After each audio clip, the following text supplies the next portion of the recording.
Well, it's time now for Monday Sports Report, and here's Sonny Young with a look at the Women's World Cup. Hello, Sonny. Hello, Vincent, and sporty greetings once again to our Africa 54 viewers. Round of 16 action is continuing at the Women's World Cup football tournament in Canada.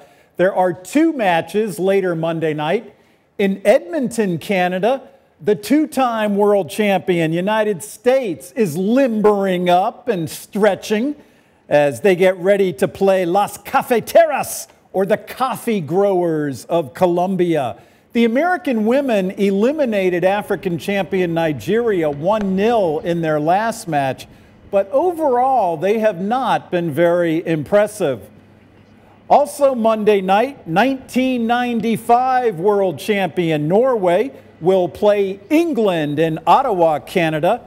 In action over the weekend, Australia, China, France, Germany, and host Canada advanced to the quarterfinals. The Chinese women eliminated Cameroon 1-0. Many Cameroonian players remained on the pitch crying after the final whistle. Let's try and wipe away a few of those tears now by giving the Cameroonian ladies a Sonny Side of Sports salute for making it to the round of 16 in their maiden Women's World Cup appearance. I'll even give them another one right now. I'm VOA's Sonny Young, and that's the Sonny Side of Sports. Vincent? Well, thanks a lot, Sonny. And, you know, looking at the way the women played, I would say, you felt that the African teams were somewhat intimidated. I don't know if I was seeing wrong. In fact, Vincent, Cameroon's head coach, who we saw on Friday's Africa 54, he said after the loss to the Chinese that African football officials need to put more money into the women's game to help develop the game. Cameroon was the only team from Africa to make it to the knockout stage. Yeah, because you notice, like when you saw Nigeria playing, you get the sense that they kind of have the basics, but they lacked that experience to play such tough teams like the U.S. and Sweden and others. I had high hopes for Nigeria at the start of the tournament. They looked very good in their opening match. They couldn't score. But after that, they sort of deteriorated a little bit. But we'll see. I think it's a learning experience for Africa right now. Yeah, but I think it is the same problem that kind of replicates what happens even with the men soccer teams. You feel that they have some idea, they're good, but they have not gotten the kind of training they need for that level of football.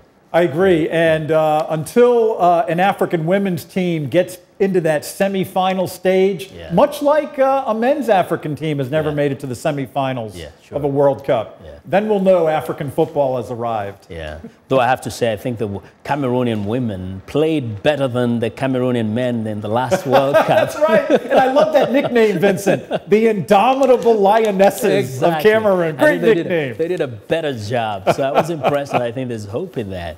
When you look at that, you get the sense that there's a future, though.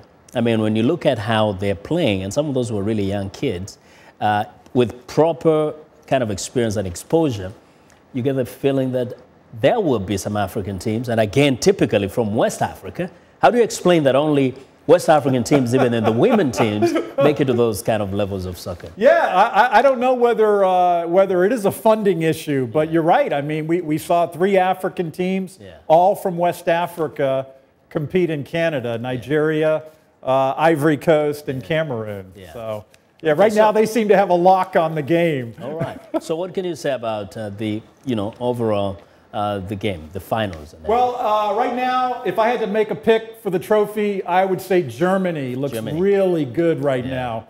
I think they have the leading scorers in the tournament, and they've been very impressive. USA, not so much. I mean, a lot of talk about the USA, but I haven't really been that impressed with them, Vincent. Yeah, it wasn't that impressive. But, hey, it was beautiful watching the game. Thanks a lot, Sonny. And remember to watch Sonny Side of Sports every Monday and Friday right here on Africa 54. And that's our show for today. Be sure to watch Africa 54 on our website at voaafrica.com for more news. Tune in to VOA's evening radio show, Africa News Tonight, at 1800 UTC, and in the mornings to Daybreak Africa between 0300 and 0600 UTC, Monday through Friday. Thanks a lot for watching. From all of us here in Washington, have a good night.